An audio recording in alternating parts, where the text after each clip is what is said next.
Hi, welcome to Live Well with Barrie. As you know, it's a program about inspirational people encouraging us to be better people, if that's possible. This week's edition sees the First Lady of House. I have to get that title correct. The First Lady of House, Kym Mazelle. Hello there. Hello, Barrie. You know I'm very touchy-feely. And we know that, but we love it. It's lovely to be here. What a beautiful room. Isn't it fantastic? Fabulous. What a beautiful day in London. Lovely. As well. I mean, we've got a summer's day here. It's 19 degrees in London. And I left the house in wool. Well, you never know what it's going to be like. You have to kind of start off with your layers and then peel them off as the day goes on. Yeah. As we learn from living here.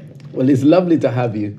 So tell me about you. Where did it start? Where did you grow up? Well, I grew up in Gary, Indiana. Okay, that's the same place as the Jacksons, the home of the Jackson 5, right. Yes. I grew up 2 doors down from the recording studio of the Jacksons, so I spent a lot of my early days hearing music, hearing the Jacksons, hearing some of the other groups that came through Stilltown Records, from Gladys Knight to the Ripples and the Waves, and quite a few other groups before the Jacksons left and went to Detroit.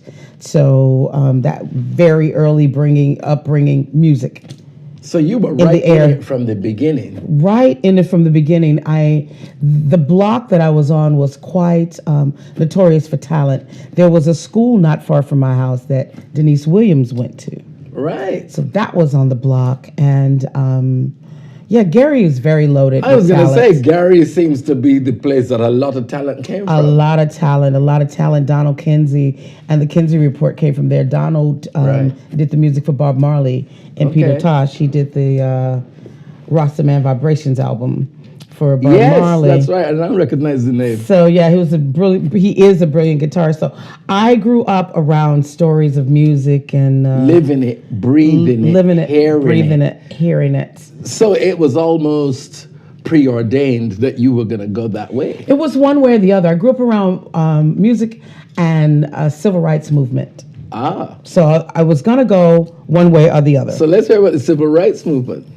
Well, I grew up in the town where the first black mayor of America was voted into office in 67, 68, and my dad put him in office. Right. So I grew up around the movement, and Gary, Indiana, was basically 98% chocolate city, as they used to call them. Really? Chocolate city, chocolate and Latino city. It was a white city until we got the black mayor, and then they all wanted to move. And we said bye, as they do, but we still kept quite a few of the Caucasians in our city. They didn't all want to move. They didn't. Well, all of them couldn't afford to because the steel mill was there supporting the jobs, and those jobs paid really well. And we had school teachers there, and so it was kind of an influx of quite a few people. And then I was bused, like in grade 4th grade, to the all-white school when I was 9 years old. So you were right in the heart of that. I was right in the heart of it. I'm a product. Wow.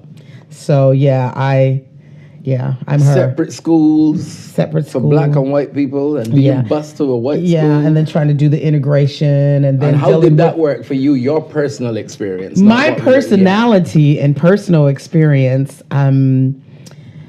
The black school that I went to had a white principal who saw my bubbly personality, and I was quite clever with my work.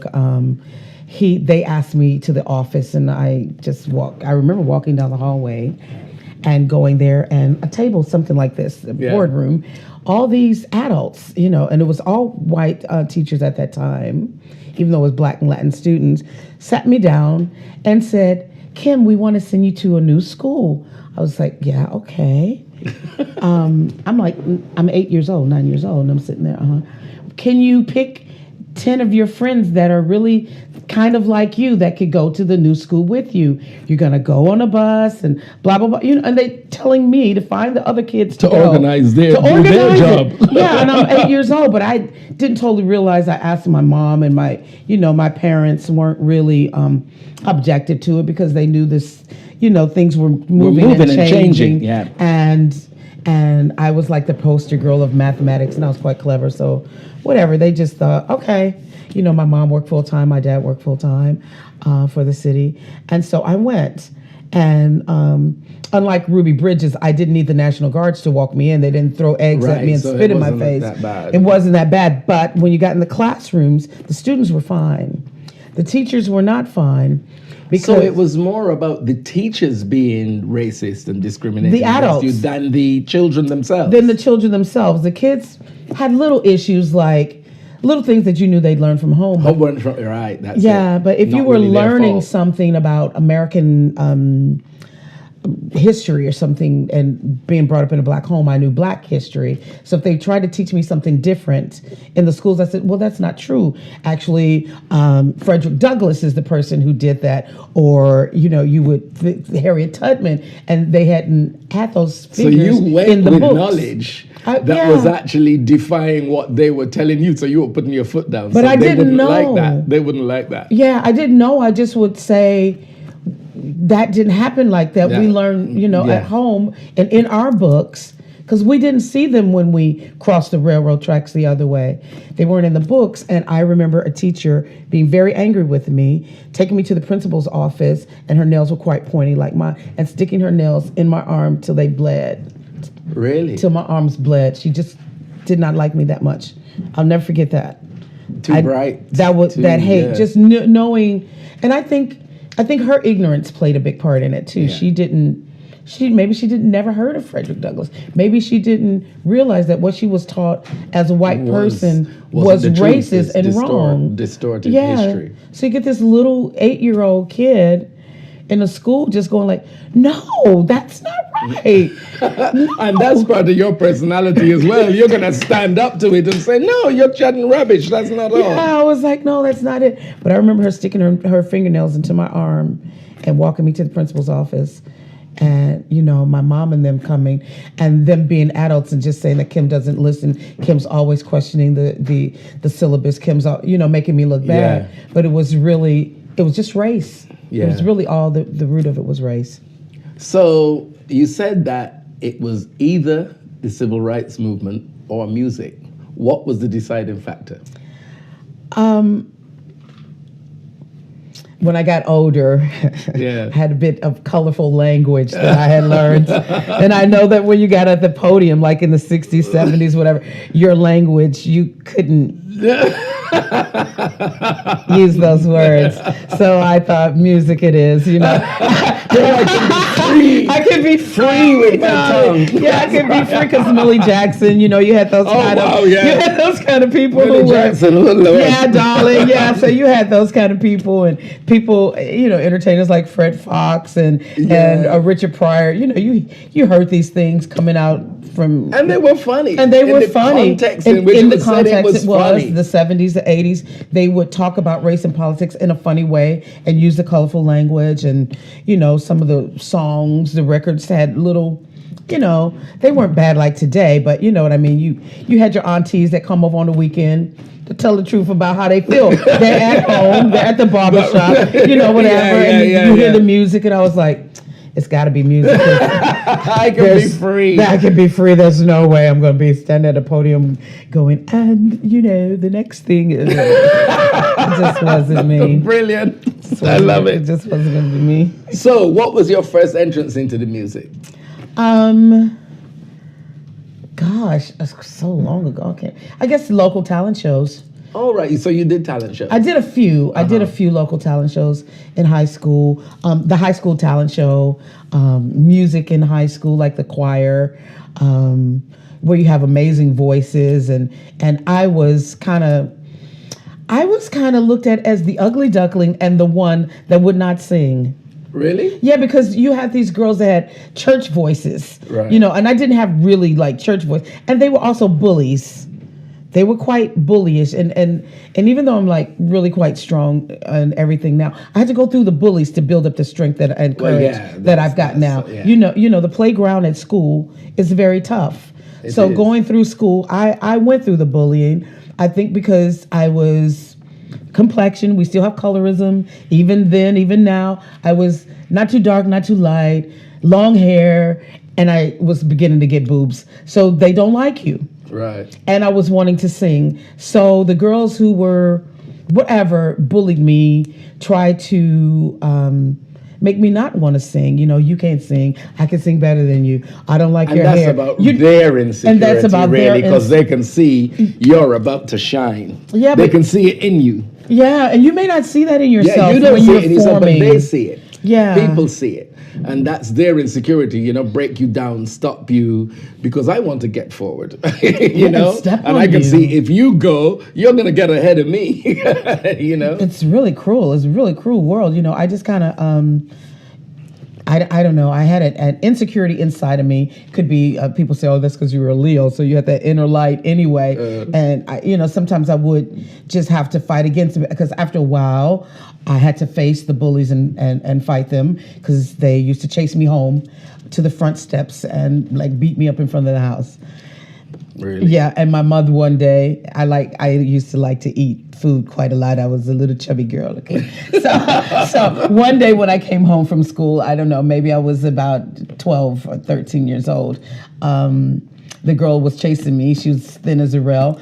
And my mother locked the front door and wouldn't let me in until I faced. You're gonna have to face this bully. Because if you don't, you're gonna have to do this every day. You're gonna have to do this every day, and also I could smell the food cooking. And I wanted to go eat my food, so I beat the girl. I got to beat you. I got to beat you, because so that I can go get my food, right? Okay. So yeah, that was you know, and that, gosh, you know, yeah, I had to face it. I had to face it, and that was the way that, you know, back in that time, how we had to do it. I know, fast forward, they say you shouldn't fight, you have to fight. Yeah, sometimes you may not have to physically fight, but you have to fight in some type of way for your own identity, for your own body consciousness, for your own whatever it is that you are. If you're a big girl, if you're a thin girl, if you're a dark-skinned girl, a light-skinned girl, whatever it is, you got to stand in your skin. Too much something. You're always for someone too much somewhere. for somebody. Yes, it's like, you just too much. I was like, well, I'm gonna be too much because I'm entertaining myself. Yeah. Thank you very much. Yeah. So the first lady of house. The first lady of house music. Yeah. How was that? How did that start? What was the first single? What started that process? Well, you know, fast forward, I graduated, went to university. What did you study? I studied arts and entertainment, media management, entertainment law. Perfect. Yeah, I was listening to my mother, and you know, lots of musicians they didn't understand how to read contracts, and I came along where, you know, useful is I used to watch everything growing up. I used to watch the heartaches of like Billie Holidays, who had signed things, and different people, because you trust people. You don't know how cutthroat this industry is, that people are taking your talent and raising their kids and building houses off of your stuff because you signed something in that ignorance. And it's not even ignorant. They've made a law also that makes that signature binding to them thieving you. Yeah. That's dark. So I went to university to like kind of learn that, the industry and those kind of things. So you were really setting your path to go into music properly. I was from to set it in properly. Yeah, from that. And I had a daughter. So my daughter came along to school with me. I was a single mom, yes, a teenage single mom, and made it through. Took her to university with me. On campus, we stayed together. And while I was studying at an all-women's Catholic college. Really? All-women's Catholic college. Living on the dorm. Well, I kind of call them that. Trust me, they got tongues themselves. Woo! Not the nuns, but the other students, the other girls. Child. So, but they let me come in because I had a daughter, and they had because it was all women and all girls. It was fine for me to live on campus with my daughter. The other girls would babysit when I went to class. Perfect. And it really, really worked out. It was in Chicago, and it was during the time when they had the when you could do an interchanging program with another school. So I found out about Columbia College in Chicago, and they did all these music classes, entertainment management, entertainment law, marketing, copyrights, all kind of things. I was like, that's where I need to be. Yeah. So I did an internship program there, and from there I started hearing about these clubs, these underground clubs that was going on, and I'd go and I'd listen to this music that wasn't form. It was just free. It was free. Organic. It was organic. It was sampling of things as well. Yeah. And they had, I guess, new DJs coming, and I met Marshall Jefferson there and Frankie Knuckles. Well, now there's two and that's where it names. started. Yeah. And one place that I did an internship at DJ International Records sent me once on the road as, I guess, a tour person to help three of their artists. One was Lolita Holloway. Ooh. You had schooling. I had schooling. Out of my mouth. You had schooling. One was Lolita Holloway, one was Sean Christopher, and one was Daryl Pandy, who made Love Can't Turn Around. Yeah. So I was thrusted into the club world in New York, and I had to make sure that they got their whatever they wanted: teas, coffees, alcohol, Right. Private dressing room, their money in cash. I had to do all that and didn't know what I was doing. Lolita's my girl, man. Lolita, baby. Yeah. This woman taught me so much. Yeah, Just watching her. She used to do a lot of her songs. She'd mime them. Right. And she had it to a T. Everything, the expression, because she might have a sore throat that night, or she may be doing 3 shows. Yeah, it was at sing full voice in all of them. So you do one where you sing, you save that for the last one or the middle one, and the other 2 you'd have to mime and insert live because and it's your tune. and it's your tune. So you did sing it, and the crowd loved her. They just want her to be there. It was really, really amazing to watch, and yeah, and the cussing that was going on. Child, Lord have mercy. I learned how to cuss. Some more. I learned how to get that money too. Yeah. So that was like the beginning of it, and I ended up one day came to be my business partner and lawyer, Dwayne Powell's office, and Marshall was doing a session, and they wanted me to come down and do some BVs. So I went down to do the BVs on this record called Taste My Love, and the lead singer couldn't sing. And I had laid down all the backing vocals, and I saw them through the glass while I was back there on the mic. I saw them through the glass speaking to her, and I saw her being very, very, very upset, leaving and slamming the door. And I thought, I know they want me to sing That this was my song. chance. I said, I know they want me to sing this chance. song. So I sang that song, Taste My Love. That was 1987. Put it out on my label with my 2 business partners, because I created my own label. With all the watching the legal knowledge that you had, Yes. and everything you could create that yourself. And I had 2 partners, and we knew where to press records. So we ended up doing that. That was 30 years ago. Wow. Yeah, 1987. Taste My Love was the first Taste My single. Love. Yeah. And then it just First went Lady up of House. and up from there. That record came to UK. The British DJs or whatever was about, I think it was a dead zone happening. Disco had stopped because they started blowing up the disco records. Remember when they did Disco Sucks? They did a Disco Sucks movement in America. They took all of the records into Kaminsky Park in Chicago, baseball field, and I can't remember the DJ because I worked for him too as intern. But they blew up all the records, so there was a gap, and there was just rock.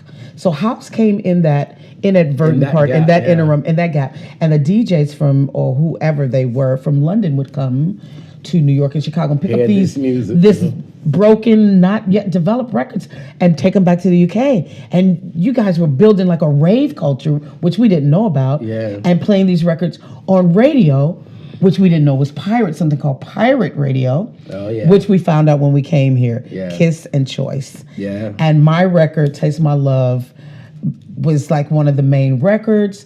I called somebody over here. I got their number from one of the house artists that was coming to work. I called him. I said, "Hi, I'm Kym Mazelle. I want to come to London." He said, "Are you Kym Mazelle that made Taste My Love?" I said, "Yes." He said, you have a hit record over here on the radio. Who's your representative? And you don't Can we even know book about you? it. Can we book you? I was like, I'm my representative. We go direct. So we set it up. David Levy brought me over here. The money was terrible. It was nothing like what you got in Chicago. But I knew it was an opportunity to showcase. And when I came here, opened my eyes, because I found out that this record of mine was being played on these stations like every second. Yeah. But I still didn't know it was a pirate station. And we didn't know what pirates were. Yeah. We just know we were on radio in England. Yeah. And people weren't playing us on the radio in America. That's the thing. The mainstream, those pirate radio stations, and there was a whole movement, as you say, they broke a lot of records, a lot of artists in England that mainstream radio simply weren't playing. Yes. You know? Yes. And when it just broke me, I guess A&R people, then we had A&R people, I don't think we have them that much now. They just started going, who's this Kym Mazelle? Who's this Kym Mazelle? I did a showcase and started a bidding war with all the labels. And I ended up signing the first major label deal for house music artists to EMI Worldwide for 5 albums for £500,000, which US was $1 million. Right. For 5 albums. That's In that those first days, deal. yeah. It was 2-1 then. Yeah, the it exchange. was. So it was one You of did those. it at the right time. Did it at the right time. Yeah, but I didn't end up doing all the albums, so I didn't right. get the full thing. I didn't get all. They gave you like $100,000 each album you did, plus all the expenses for your PR, your press.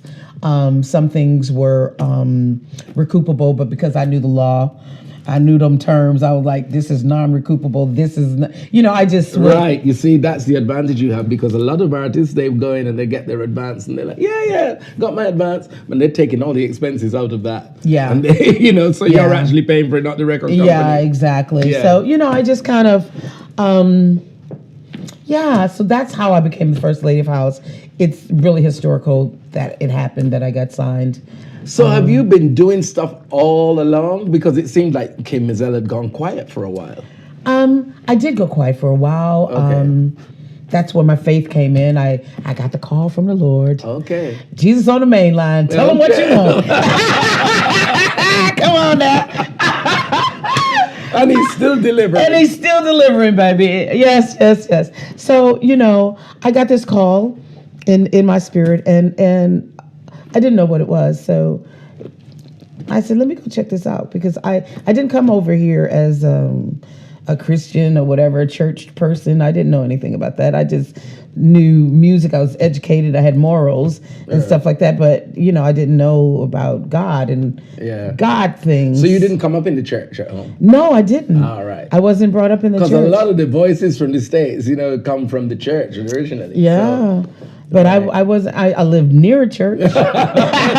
My mother went to church every Sunday, and I was like, see, Mom. I mean, I went to Sunday school probably when I was little, and all of that. But a lot of artists, they've honed their voice in the church. Yeah. So you're not one of them. I didn't have that. Yeah. No, I didn't. I listened to records. I'd listen to Gladys Knight and, Aretha Franklin, and sing along with the record with the towel on my head as my hair. That's and the hairbrush. Yeah. So I was doing that. And I think we've all done that at some point. Okay. So that was the hair, and the hairbrush was the mic, and that was kind of, the way I came up. I was always interested in the more sassy singers, I guess. Right. Because, You're sassy. Yeah, I didn't know I was sassy, but I did like, Tina Turner and the Review, the iCats, because they had, that energy. And I did like Millie Jackson. I loved also Gladys Knight. But I liked Chaka Khan, child. Yeah. When she came out with them feathers and all her hair. Tell me something good. You knew what she was talking about. And I was like, I want to be like that. And I don't think she go to church. Sorry, Yvette. I just, I love not it. then. We're going back to the 70s, 80s, Yeah. So you did go quiet for a period. I did. But before that, tell me about your Soul to Soul section now. Soul to Soul. Yeah. Happy face, a thumping bass for a loving race. That's right. That's B all the way through. Soul to Soul. Soul to Soul. How did Missing You, was it? Yeah, but I'm trying to remember the I was in Camden singing my album that I had signed to EMI at Dingwall's. Oh, right, on his doorstep. I was at Dingwall's. He was in the back, him and Nellie Hooper, watching my set. Okay. When I finished the set, he came up to the side and said, Kym Mazelle, I'm Jazzy B, whatever. I was like, yeah. He said, why don't you come blow a tune? I was like, okay. And it was like 2 o'clock, 3 o'clock in the morning. And we went back to the studio. It was in Primrose Hill somewhere. Okay. I remember. And they played that beat for me, and they kept playing it. And I sat down, and it came out just like this. Missing You. You're the sweetest. I got behind the microphone, started singing it, and we recorded it live that night, and that was it. Really? That was it. It was done. Just like, it was so much energy though going on in London. London was buzzing. You had like the Loft going on with Paul Trouble Anderson. Correct. And all those people. You had like it was all, you had the Shoon, the Happy Shoon, underground party with Danny Rampling. You had legends with Neville, Spike and Neville that were doing that party. You had Wag. You had who else was just coming out? Sade was just coming out. You had Wham had just finished, and George Michael was doing the double bass thing. Was in. It was just all these clubs, Heaven, all of this energy, 24/7, and these pirate stations in Brixton and in Camden, and then like Choice FM, I think might have been in Brixton as well, and it was just all this energy. So when Jazzy came and got me that night from the WAG, the studio was full of funky dreads, full of funky red ginger. He was doing some music. Simon Law, who we've had on the show before. Okay, fantastic. I wrote Mr. You with Simon Law and Jazzy. Yeah. In one room on this night, they were remixing Ghetto Heaven by Family Stance. Yeah. In the other room, they were remixing Nothing Compares to You by Sinead O'Connor. And I was writing Missing You in the other room. That's the energy that was going on in that night. In that morning, so everything it was telepathy. Yeah. It just came out. It was coming to you. It was like the vibes, the and there it was, Yeah. So, and then I did the world tour. Right. I did the world tour, which was good. And in hindsight, I couldn't, because I had my album out. I left my album project to go on Jazzy. And didn't use your business head then. I did. Well, you don't have time when the world will come. You're caught up in it. You ain't gonna step back, and I wasn't schizophrenic like that. You saved that for later. The record, I did. But the record company could have said, we did some things where in the towns that I was in, promoting Soul to Soul, I promote my album. EMI would come out and we promote it, but it wasn't like every place. And thinking, I don't know if I had the energy to travel, do both, do 3 shows, because I don't know. Yeah, it's a lot. It was a lot, because we were everywhere. Japan. Every country. Did I go to Africa with them? No, I went to Africa on my own. Okay. But we were everywhere. We went all across America. It was just really a lot of energy, a great time for music. And again, being a pioneer at the beginning of another sound, which was Soul to Soul. It's such a distinctive sound. It's such a distinctive sound. So I remember when Keep On Moving dropped, and that was their first big thing. Well, I think Rose Windross did the one before that. Yeah, wouldn't that be Fair Play? Yeah, Fair Play. But when that Soul to Soul tune dropped in that party, I remember it, white label, everyone just went through the ceiling. I mean, Keep On Moving. And still today, it gives you that feeling when you play it. Yes, it does. It really, really does. So I'm really, really grateful and happy to have been part of that project.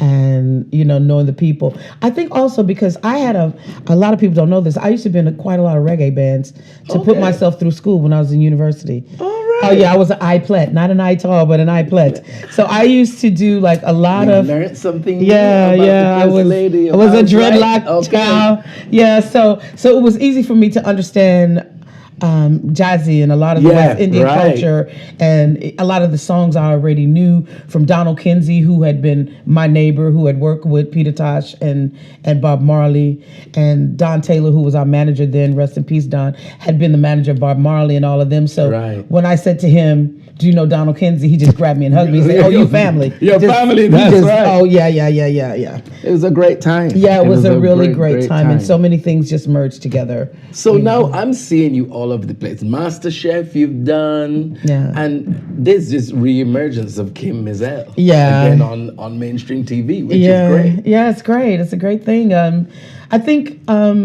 when you don't burn bridges and you're good people. That's right. You know. Never burn bridges. You know, good people, you're reliable. Yeah. You know, someone said to me when I did this show at the Hideaway for my 30th, one of the guys was saying, you've been in the industry 30 years and not one scandal.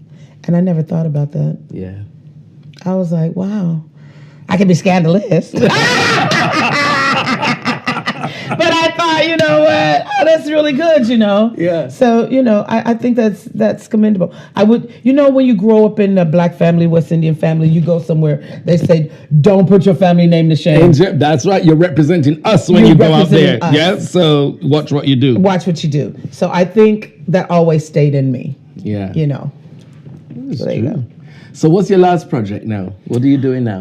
Because I see there's something on Channel 5, is it? Oh, yeah. Well, I've been working with Channel 5 recently on, they have a franchise called When Goes Horribly Wrong. Okay. When talk shows go horribly wrong, when celebrities go horribly wrong.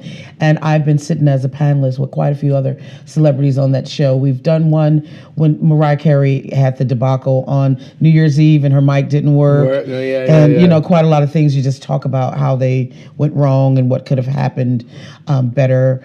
I've done a few documentaries as well for Channel 5. I did The Man in the Mirror, which is the documentary on Michael Jackson's life. Because you both come from the same Because we come from the same Gary, Indiana, and the kind of same area. So I've done quite a few things for television, along with Celebrity Master Chef, excuse me, where I came in as a semifinalist, and I've done quite a few things. I did the Celebrity Pointless show recently with one of the Osmond brothers, because we were representing America. They sort of did the nations, and they had, like, we represented America. They had Ireland, they had Australia, Spain, a couple other countries. We didn't do too bad. That show kind of manipulates your mind. You have to think of the least popular thing, not the most. Not the most popular, because you automatically go to think because usually that's the most numbers, but and it just does your brain, because you're trying to switch it and you can't switch it quick enough,